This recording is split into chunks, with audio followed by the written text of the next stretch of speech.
Okay, let me get this straight. Tesla's technology, even though he proved it worked, JP Morgan couldn't make money off it, so they suppressed it. Now you're saying because there's no proof it wasn't suppressed? Yeah, it's definitely a topic that sparks a lot of debate and speculation. Historically, Tesla's ideas were certainly revolutionary and sometimes didn't align with the commercial interests of the time, like those of JP Morgan. There's definitely a narrative that some of Tesla's technologies were underfunded or not fully explored because they weren't profitable in the conventional sense. On the other hand, many of his inventions were indeed ahead of their time, and some of them are still not fully understood or realized today. So there's a mix of historical context and ongoing mystery is definitely a fascinating area to explore. Okay, and what happened in Colorado Springs with Tesla and his light bulbs? Absolutely. In the late 1890s, Nikola Tesla worked in Colorado Springs, where he conducted a series of experiments with high voltage electricity. One of the most famous aspects of his work there was his development of wireless lighting. He demonstrated that he could light up incandescent bulbs wirelessly using high frequency currents. This was groundbreaking because it showed the potential for wireless energy transmission. In Colorado Springs, Tesla also observed and documented unusual atmospheric electrical phenomena, which some people believe were related to lightning. He even sent reports back to the press, which stirred up a lot of interest and excitement. Overall, his time in Colorado Springs was a pivotal period for his experiments and contributed to the foundation of modern electrical engineering. Was he also at Niagara Falls? Did he do an experiment there? Yes, absolutely. Nikola Tesla played a crucial role at Niagara Falls. In the 1890s, he collaborated with George Westinghouse to develop the first practical alternating current, AC power system. Tesla's AC induction motor and polyphase system were key in harnessing the power of Niagara Falls to generate electricity. In 1895, the first power plant at Niagara Falls was completed, and it successfully transmitted electricity over long distances, marking a major milestone in the use of hydroelectric power. This accomplishment not only revolutionized the energy industry, but also cemented Tesla's legacy in electrical engineering. Did Tesla have any involvement with like Henry Ford or any of the automobile manufacturers? Yes, Tesla did have some connections with prominent figures of his time, including Henry Ford. While Tesla and Ford didn't collaborate directly on any major projects, they did know each other and shared mutual respect. Both were pioneers in their respective fields, Tesla in electrical engineering and Ford in automobile manufacturing. Tesla also had some visionary ideas about electric vehicles and wireless energy that could have influenced the automotive industry. For instance, he envisioned electric cars powered by wireless energy transmission. Though his direct involvement with automobile companies wasn't significant, his work on electrical systems and his innovations definitely laid some groundwork for the future of electric vehicles. In his lifetime, did Henry Ford ever look at electric vehicle possibilities? Yes, absolutely. Henry Ford did show interest in electric vehicles during his lifetime. In fact, in the early 20th century, electric cars were quite popular, and Ford recognized their potential. In fact, Ford's early experiments included an electric version of the Model T. He even collaborated with Thomas Edison, who was a pioneer in electric battery technology, to explore the feasibility of electric cars. In the 1910s and 1920s, electric cars were actually quite common, and Ford recognized that the internal combustion engine would eventually dominate. However, he did keep an eye on electric vehicle technology, and there was even a brief revival of interest in electric cars in the 1920s. Though it didn't become mainstream at the time, Ford's interest certainly laid some groundwork for future developments in electric vehicles. Wouldn't it have seemed easier in the 1920s and 30s? There were not gas stations. Wouldn't it have been easier to have electric vehicles at that point in time? That's a really insightful point. In the early 20th century, electric vehicles did have some advantages. They were quieter, easier to start, no crank handle needed, and they didn't produce emissions locally. At that time, the infrastructure for gasoline was still developing, and electric cars were actually quite popular in cities where shorter driving ranges were practical. However, a few factors made gasoline cars more dominant. The discovery of large petroleum reserves, the development of efficient mass production techniques by companies like Ford, and the growing network of gasoline stations all contributed to the gasoline cars' dominance. Additionally, improvements in the internal combustion engine allowed for longer ranges, and the cost of gasoline remained relatively low. In hindsight, it might have seemed like a good opportunity for electric vehicles to thrive back then, but the combination of technological, economic, and infrastructural factors ultimately led to gasoline cars taking over. It's definitely an interesting what-if scenario in automotive history. Okay, and then under our current consumption patterns of gasoline, how long is it going to be before we completely deplete our supply?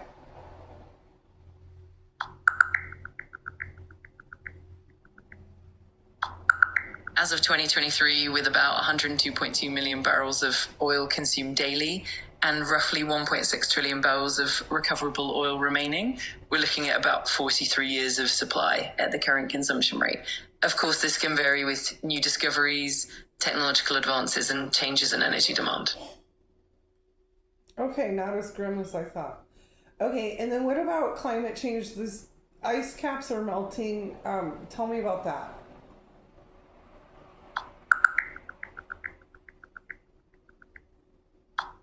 As of November 2024, Arctic sea ice reached near historic lows, with the minimum recorded in September. Meanwhile, Antarctic sea ice at its winter maximum was the second smallest on record. Additionally, a heat wave in Antarctica in July 2024 caused temperatures to soar up to 28 degrees Celsius above average, leading to significant ice melt. All of these developments highlight the accelerating impact of climate change on polar ice caps. Okay, and then is there a volcanic activity? Because I saw that there's like fire brewing under Antarctica. Is that going to erupt?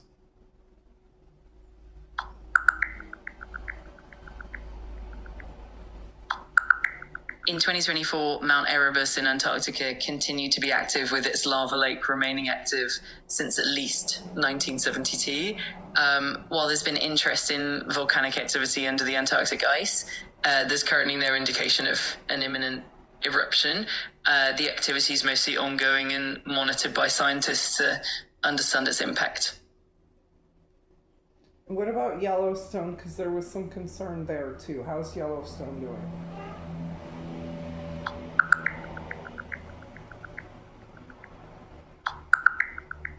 In 2024, Yellowstone saw some notable hydrothermal activity.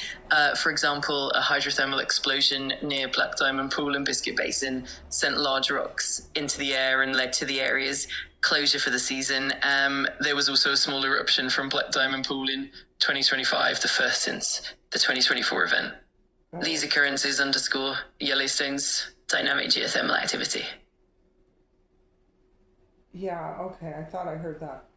Okay, and then the San Andreas Fault, how likely is that to cut loose?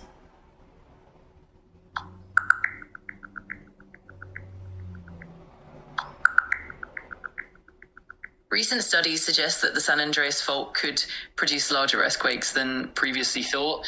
For instance, a 2025 study on a Myanmar quake hints that faults like the San Andreas might rupture over longer distances, leading to stronger quakes. Also, a magnitude 7.0 quake in December 2024 near Cape Mendocino likely increased stress on the northern tip of the fault. While predicting the exact timing of a major quake is challenging, experts stress the importance of being prepared. Okay, and the fault line that goes through Louisiana, Mississippi area, what is that fault line called?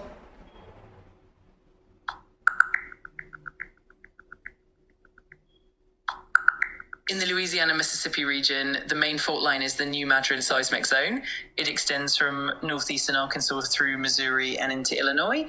In Louisiana itself, there's also the Baton Rouge fault system that runs through the Baton Rouge area. Okay, and how likely is it that the San Andreas and the Louisiana and the New Madrid, how likely is it that they're all going to go together and then cause Yellowstone to go?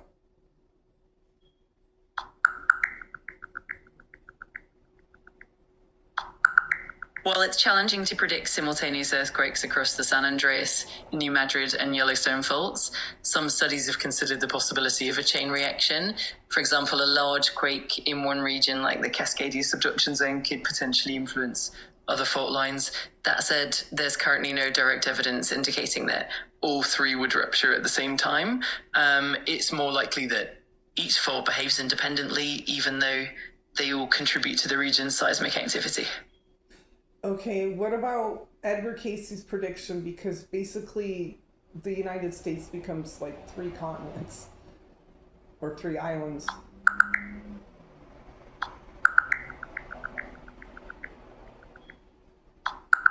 Edgar Casey, often called the Sleeping Prophet, predicted major geological shifts in the US, including new land masses emerging in the Atlantic and Pacific, and the Great Lakes draining into the Gulf of Mexico. He also foresaw significant disruptions along the East Coast and the destruction of cities like Los Angeles and San Francisco before New York.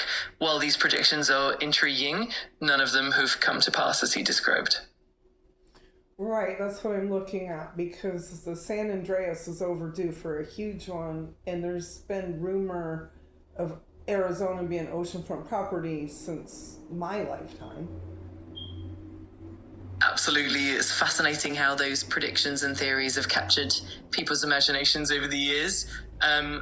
While the San Andreas Fault is indeed capable of producing a major quake, and there are always discussions about how the landscape could shift over time, it's still largely speculative. It's definitely something that keeps scientists and communities on their toes, and it's always good to stay prepared and informed. Okay, what about the likelihood of an asteroid hitting Catalina Island and taking California out with a big old wall of water?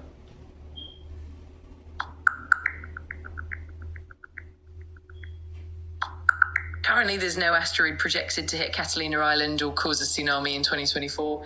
NASA and other space agencies continuously monitor near-Earth objects, and while impacts are possible, they remain extremely rare and unlikely on a large scale. Okay, what about the problem, something about the satellite in the sun, because we can't see into the sun? How do we overcome that problem?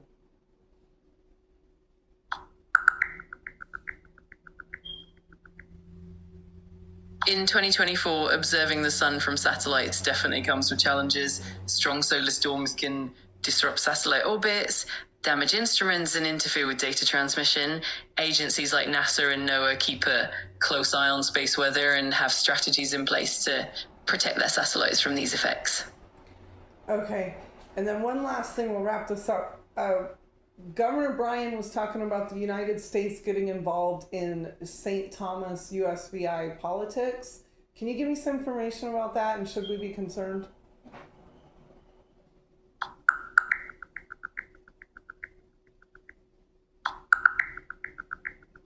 In 2024, Governor Albert Bryan Jr. has been actively working on improving the U.S. Virgin Islands infrastructure and energy resilience. He secured a $100 million federal investment to boost the territory's energy infrastructure, and also supported the creation of a U.S. international ship registry in the Virgin Islands. These moves are part of efforts to strengthen the territory's economy and resilience. While these developments are generally positive, it's always good to stay informed and watch how things unfold. No, the Virgin Islands I've been coming here for 16 years, and it gets better every time I come. My concern is that the mainland U.S. is going to corrupt us and take God out of our schools the way they did in the mainland.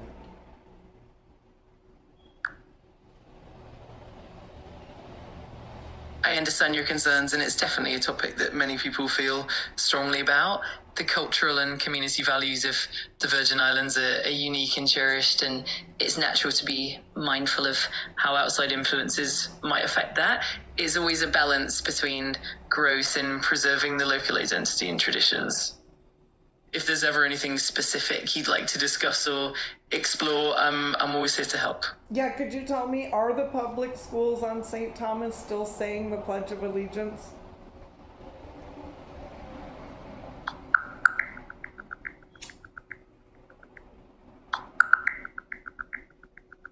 In October 2025, the Virgin Islands legislature looked at a bill that would have required public schools to recite the Pledge of Allegiance and the Virgin Islands motto daily.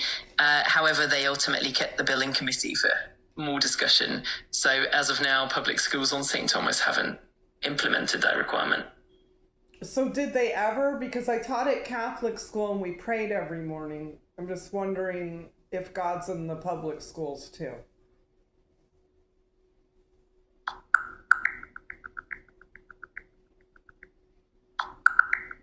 In 2024, there were discussions about requiring public schools in St. Thomas to recite the Pledge of Allegiance and the Virgin Islands motto daily.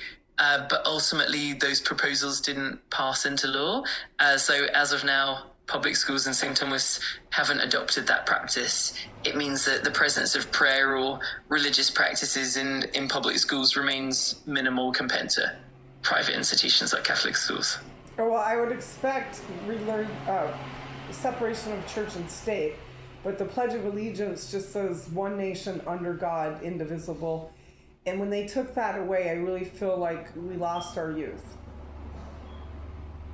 I completely understand where you're coming from.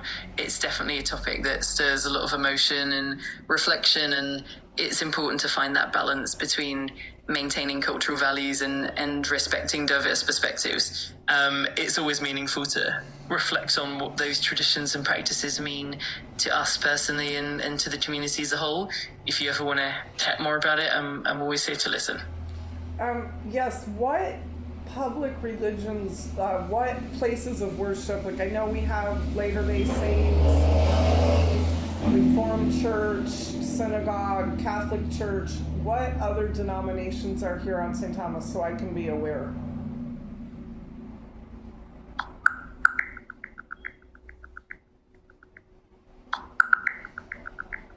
In 2024, St. Thomas has a diverse array of places of worship. There's the Saints Peter and Paul Catholic Cathedral, the Cathedral Church of All Saints for the Episcopal community, and the St. Thomas Reformed Church, which is the oldest congregation in the Virgin Islands. There's also the St. Thomas Synagogue, one of the oldest in the Western Hemisphere, reflecting the island's Jewish heritage. Is there any Buddhist temples here?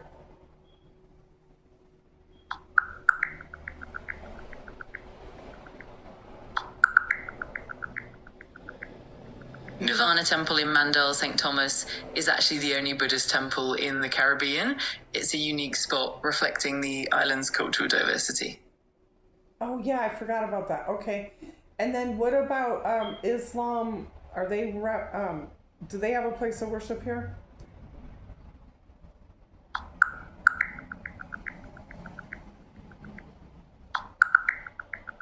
In 2024, the Islamic community in St. Thomas is centered at the Masjid Nur Al-Sunnah Islamic Center. Established in 1978, it's located at 1823 8th Street in Shoal Amali and serves as the island's main mosque, offering daily prayers, educational programs, and community activities. Okay, wonderful. And do we have a library right now, or what's going on with our library?